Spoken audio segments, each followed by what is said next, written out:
Welcome to Kenton's videos. Enjoy the video. In this video, I will show how to make homemade tomato jam.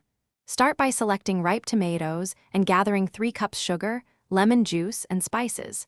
Chop tomatoes and simmer them slowly to concentrate flavor and reduce moisture. Skim foam and stir frequently to prevent burning and achieve thick jam consistency. Test set by chilling a spoonful and checking for wrinkles when cooled. Store in sanitized jars for best shelf life. Gather measured ingredients: 4 pounds ripe tomatoes, 3 cups sugar, 2 tablespoons lemon juice, and spices to taste. Use a heavy saucepan, wooden spoon, potato masher, and funnel for jars. If you want a thicker jam, add pectin according to package instructions or cook longer to reduce liquid.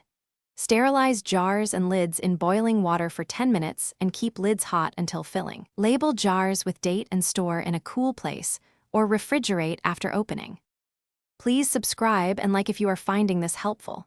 Quick recommendation: the new Kindle Paperwhite is perfect for reading recipes while your jam cools, with long battery and a crisp display. I find it handy for hands-free instruction and fewer messy cookbooks, and it also fits nicely by the stove so you can glance at steps safely. Check the description for the link and other deals. Thanks, now let's get back to the video. Start by crushing tomatoes and cooking them over medium heat until they break down, about 20-30 minutes. Add sugar gradually and boil vigorously until mixture thickens and reaches desired jam texture, usually 15-25 minutes more.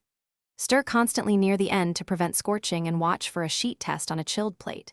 Fill hot jars, leave 1/4-inch headspace, wipe rims, and process in a water bath if preserving long-term. Thanks for watching. Consider subscribing if we helped you.